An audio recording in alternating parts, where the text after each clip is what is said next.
El sínodo en la Amazonía, el Papa Francisco renunció a ordenar hombres casados como sacerdotes y cerró la puerta al tema de las mujeres diaconisas. El esperado documento que había levantado tanta polémica en la Iglesia Católica finalmente apostó por una posición más conservadora y el pontífice cerró la puerta a la posibilidad de que hombres que hayan contraído matrimonio puedan servir como clérigos de una iglesia en zonas remotas del mundo, como habían anticipado varios medios internacionales.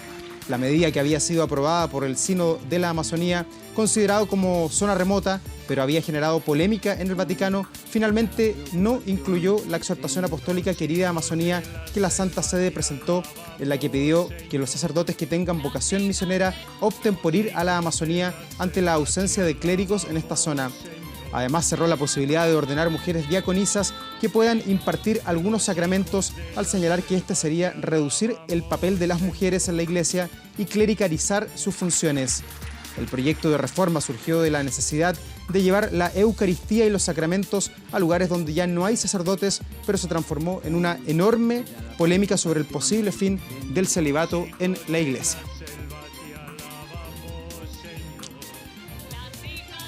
Y queremos profundizar sobre este tema, por eso ya nos acompaña acá en el estudio Marcial Sánchez, doctor en Historia de la Iglesia. Marcial, bienvenido. Hola, Laura, muy bien. Muchas gracias por la invitación. Lo primero, Marcial, preguntarte, ¿el Papa Francisco perdió una oportunidad al no hacer este anuncio que era tan esperado por muchos?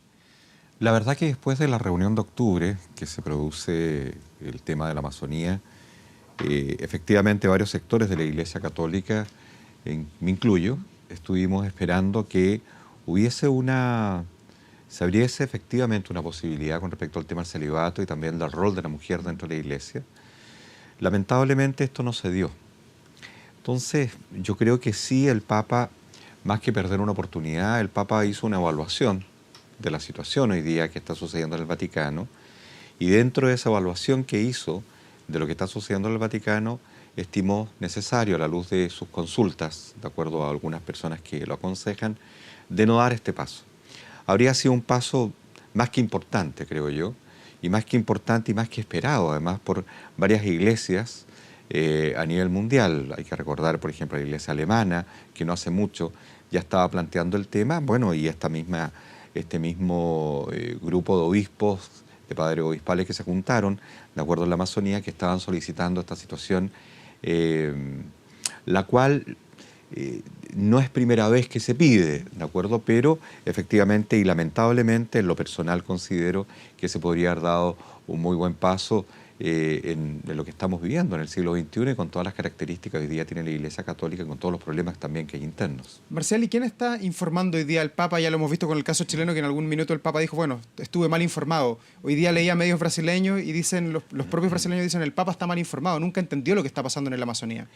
Lamentablemente el Papa, efectivamente, como dicen los medios brasileños, y no solamente los brasileños, los españoles, los franceses, cosa de darse una vuelta por la red, efectivamente el Papa, ¿por qué dicen que está mal informado con respecto al tema de la Amazonía? Porque es difícil informarse con respecto al tema de la Amazonía, hay que estar ahí. Son realidades culturales distintas. Y un hombre como el Papa, con todas las responsabilidades que tiene, obviamente solicita consultas, y habitualmente las consultas vienen directamente de personas cercanas. Ahora, yo creo que en el caso fundamental de lo que estamos conversando, el cardenal Robert Sará, de acuerdo, que él publicó un libro, Robert Sará, y en ese libro participa también Benedicto XVI, hubo una polémica sobre el libro, sí. Y él defiende el tema del celibato. Entonces Robert Sará, de acuerdo, que pertenece a la congregación, dice, para el culto divino, además, no cualquier persona, este cardenal, es un hombre consultor. Entonces, y él a la luz de este libro le dice que no es conveniente, de acuerdo, que hoy día el celibato se coloque sobre la mesa. El problema es el siguiente, el problema es que Robert Sará también pertenece a un grupo, de acuerdo, dentro del Vaticano, que es un grupo más conservador. Yo vengo diciendo hace un tiempo, y no solamente yo, sino las personas que nos dedicamos a estos temas, que el Papa está entre la espada y la pared.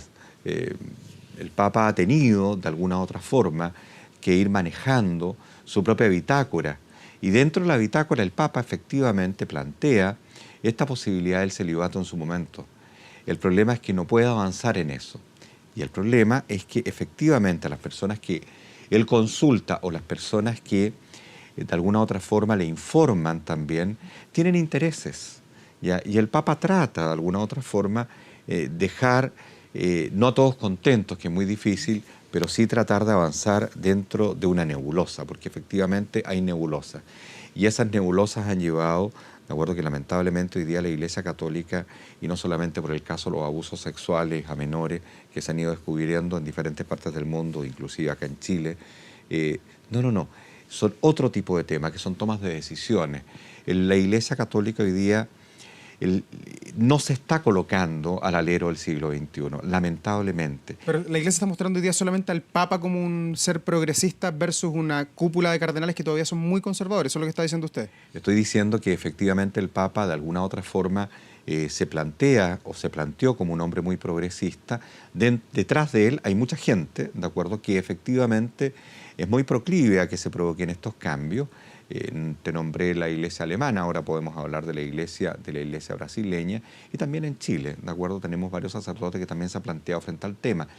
Y de alguna otra forma eso podría haberse generado, pero faltan respaldos. Yo creo hoy día faltan respaldos y faltan tiempos, como dice el Papa. ¿Y el Papa tiene miedo de ir en contra de lo que piensan los cardenales más conservadores? Es una buena pregunta si el Papa tiene miedo. Yo creo que todas las personas tenemos miedo frente a los cambios. En el caso del Papa, yo creo que es prudente. Esa es la palabra que usa. Él es prudente, no están dados los tiempos, según lo que él observa. Ahora, ¿qué es lo que él sabe? Dentro de la Iglesia Católica, obviamente, hay diferentes sectores que están instalados dentro del Vaticano. Estos sectores son bastante complejos de poder ser manejados. Hoy día sabemos que hay sectores, no sé, bastante conservadores que se reúnen muy cerca del Vaticano, sí, de acuerdo a hacer confabulaciones, de acuerdo en contra de muchas medidas que va tomando el Papa, y lo han dicho abiertamente. Por lo tanto, el Papa ha sido prudente en esta decisión. Yo sinceramente creo que más que susto, el Papa ha tratado de mirar el contexto general. Yo no estoy de acuerdo en la decisión que se tomó, claro, porque lo miro también como latinoamericano, y yo creo que Latinoamérica tiene mucho que decir, y viene diciendo esto hace mucho tiempo, y yo creo que en la Amazonía, el texto de la Amazonía, que yo invito a las personas que no han leído ese texto, que lo lean, y se van a dar cuenta de la riqueza que tiene, no solamente en este tema, sino en otros temas, de acercarnos a un lugar, de acuerdo, que hoy día tiene que ser cuidado, hoy día es un pulmón verde, y en ese pulmón verde vive gente, ¿de acuerdo? Y esa gente hay que protegerla. Y eso el Papa también lo plantea acá, ¿de acuerdo? Marcel, que hay que protegerla. y a lo largo de la historia, tú has estudiado mucho sobre la historia católica en el mundo. ¿Ha existido obispos casados en otras épocas o no? En la época de la Guerra Fría, por ejemplo, se habla de que hubo obispos casados detrás del muro. Es que es muy importante esa pregunta que tú me haces, porque obviamente la gente se confunde. Hay que entender que el celibato no es un dogma, solamente es una regla instalada históricamente. Ya en la época de 1215, en un concilio que se llamó el Concilio de Letrán, ahí ya se hablaba, de acuerdo, de este tema, pero era básicamente bastante implícito, que no era, ni siquiera que era recomendable, sino, y posteriormente en el Concilio de Trento, ya en 1545, se vuelve a tocar el tema. Pero ¿sabes dónde recién hay una posición de defensa en contra del celibato? ¿De acuerdo? Es con Pablo VI. Pablo VI dice no. Ojo, que estamos hablando en el siglo XX. Desde Pablo VI, ¿de acuerdo? Juan Pablo II, Benedicto XVI y ahora el Papa Francisco han mantenido esa línea. Es una línea en la cual recomiendan, dicen que no al celibato. Antiguamente había una opción, y esa opción estaba presente. Y efectivamente, como tú lo dices muy bien, se han dado casos en la historia de este tipo de situaciones. Yo sinceramente, hay una pregunta que yo leí hoy día en la mañana en uno de estos medios medio italianos, que le hacían también a una persona que conozco, ¿de acuerdo?, en Italia, a un historiador, y le decían, con esto se cierra la puerta y el Papa Francisco ya no puede enmendar camino. Yo creo que no. Yo creo que las puertas nunca se cierran en la Iglesia Católica, más cuando se coloca en el signo del tiempo. Ahora, ¿el Papa puede enmendar camino? Lo ha hecho. Lo que sí había una oportunidad, claro que había una oportunidad muy importante, en donde había varias iglesias locales de América Latina que le estaban pidiendo al Papa, mire, sabe, en la Amazonía es muy necesario para poder evangelizar ese lugar, para poder llegar a ese lugar en forma adecuada, de que hayan personas casadas. ¿Por qué? Porque no hay sacerdote. El Papa pide en una de las partes de este texto que los obispos manden sacerdotes, ¿de acuerdo?, a ese lugar, pero no tenemos sacerdotes. Y ojo, tienen que estar preparados. Hay un concepto que utiliza el Papa, que si tú me permites, Ador, poder explicar, que es la inculturación. La inculturación es un concepto que nace desde Vaticano II, en donde es buscar a Cristo en la cultura, de acuerdo del lugar en donde tú estás inserto. El buscar a Cristo en la Amazonía. El Papa profundiza en eso, que lo encuentro muy interesante, que se profundice en eso, porque muchas veces tú no buscas a Cristo en la cultura, sino instalas a Cristo en la cultura. Y cuando tú lo instalas, estás imponiendo, no estás proponiendo. Y eso lo hemos vivido en Chile, de acuerdo, Marcial, bastante. y al tomar esta decisión el Papa Francisco de impedir que los obispos casados estén en la Amazonía, ¿también le está abriendo la puerta a la iglesia evangélica para que penetre esa zona y quizás haga crecer su iglesia? Sí, lo que pasa es que cada situación que se va provocando en el plano eclesiológico en términos generales, en el plano de las religiones, moviliza a otros. No solamente al mundo evangélico, sino también a otros movimientos. Claro que sí, en el mundo latinoamericano, el mundo evangélico ha ido creciendo bastante. Los cristianos, de acuerdo, en términos generales, en Chile, por ejemplo, tenemos entre el 17 y el 19%, ya es bastante gente, y tienen bastante nivel de credibilidad en estos momentos más que el mundo católico. Sí, mucho. ¿Ya? Entonces, obviamente que el mundo evangélico tiene una puerta abierta, y también la gente también sí tiene que entender otra cosa. Por ejemplo, hay misioneros en África hoy día, en donde cuesta llegar a esos lugares, y muchas veces tú no haces las diferencias entre católicos y evangélicos. Todos entran de acuerdo con el mismo Cristo y con la misma propuesta de evangelización. Pero en este caso, fundamental, claro que se abre la puerta.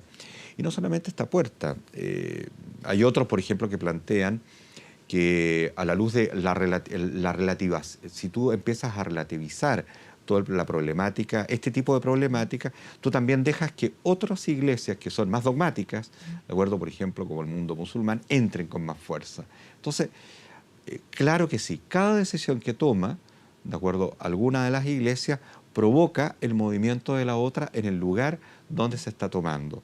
Hoy día esto es muy dinámico, y es muy dinámico a la luz de las comunicaciones, es muy dinámico también porque efectivamente las personas están más enteradas de las tomas de decisiones y también están más empoderadas también de su propia realidad. Y respecto a las diaconisas, ¿por qué era tan importante que se permitiera que pudieran ellas ejercer el ministerio? Eso a mí me llamó la atención, y me llamó la atención poderosamente porque el Papa ha tenido en el último tiempo gran acercamiento a que la mujer tenga mayor preponderancia en las tomas de decisiones. Así ha nombrado dentro de su secretaría una mujer, en el Observatorio Romano hay una mujer, de acuerdo, que efectivamente está en tomas de decisiones importantes.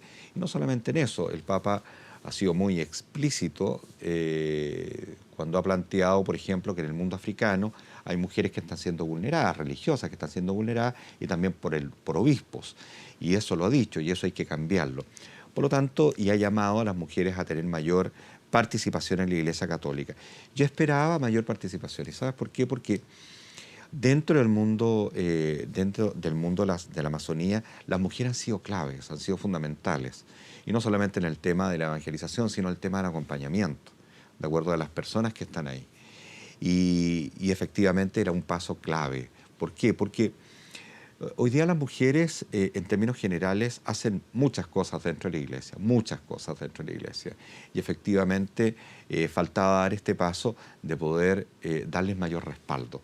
Y yo creo que eso sí que habría sido un buen aliciente para un grueso importante de la población católica.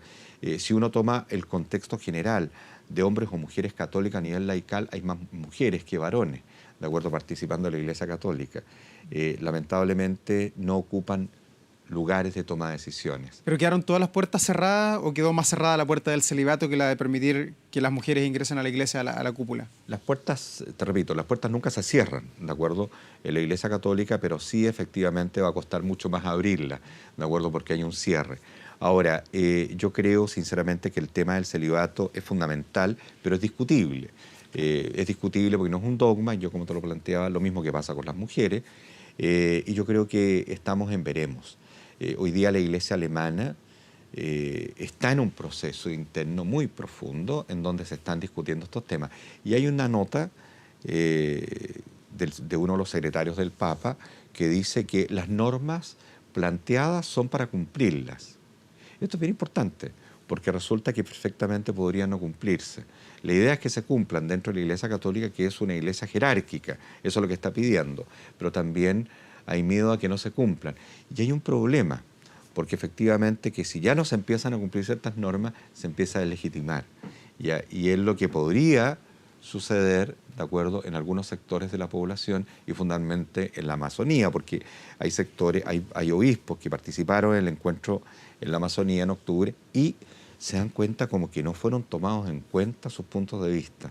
Aunque el Papa en las primeras páginas de estas 24 páginas dice que hay que efectivamente mirar ese documento. Marcial, pero lamentablemente han quedado algunos elementos del documento fuera, como ya estamos viendo. Marcial, y más allá de lo que sucede en la Amazonía, ¿hay otros territorios del planeta donde se viva el mismo problema, donde la Iglesia Católica está perdiendo presencia y hay que hacer algún cambio para que la Iglesia Católica pueda seguir evangelizando? Sí, el mundo africano, yo creo que el mundo africano en el último tiempo, y lamentablemente por la propia, el propio actuar de la Iglesia Católica, como yo te planteaba, la vulneración de las mujeres, fundamentalmente las religiosas.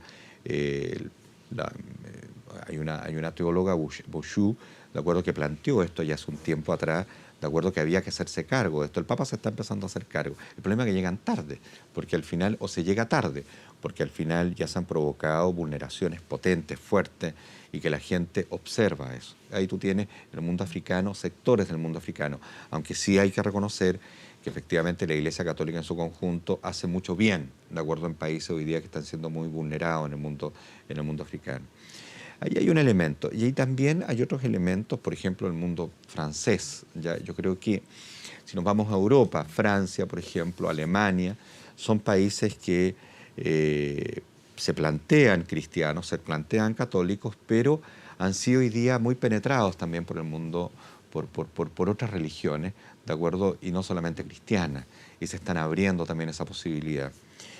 Por lo tanto, la Iglesia Católica hoy día está frente a una situación de realidad que lamentablemente su inoperancia, porque hay un problema de inoperancia, no hacer bien las cosas, o de quedarse muy tranquilo de que, no sé, que era católico per se, porque el tiempo efectivamente histórico lo planteó así, esto debía seguir siendo igual. Pero estamos en un mundo en donde, como estábamos conversando, las comunicaciones son muy fuertes, los niveles de relaciones también de las personas hoy día están cambiando. Y los niveles de relaciones no es que yo te impongo algo, sino yo te propongo algo y la otra persona puede decirle que no. ¿De acuerdo? Estamos en otros contextos. Marcial, y después de esta decisión, ¿cómo queda la imagen internacional del Papa, que en todo su pontificado se había visto como alguien que intentaba correr el cerco, que intentó integrar a la diversidad sexual del mundo, por ejemplo, que también tuvo muchos comentarios en su contra ahí en el propio Vaticano, pero que ha intentado correr el cerco permanentemente? ¿Retrocede quizás al punto de partida como llegaron el pontificado hace algunos años? Yo lamento bastante. Mira, yo la verdad que creo que el Papa no miró hacia adelante, sino miró hacia el lado y hacia atrás. Y cuando miró hacia el lado, probablemente miró un montón de personas, de acuerdo, que le dijeron que no lo hiciera, y miró hacia atrás históricamente, pero no miró hacia adelante. Efectivamente, el Papa, una cosa es decir las cosas y otra cosa es hacer las cosas. El Papa efectivamente venía diciendo muchas cosas y lamentablemente no profundizó en eso, y yo lo encuentro muy lamentable. Espero sinceramente que esto no vulnere su credibilidad, porque creo que hoy día el mundo necesita personas, de acuerdo, que estén por sobre la media en cuanto a temas morales y éticos. Yo creo que el Papa lo cumple. El problema es que este tipo de situaciones obviamente vulneran, ¿de acuerdo? Y al vulnerar, lamentablemente, se va perdiendo cierto tipo de credibilidad. Marcial Sánchez, muchas gracias por acompañarnos esta mañana aquí en La Mañana Informativa. No, muchas gracias a ustedes por la invitación. Gracias, buen día.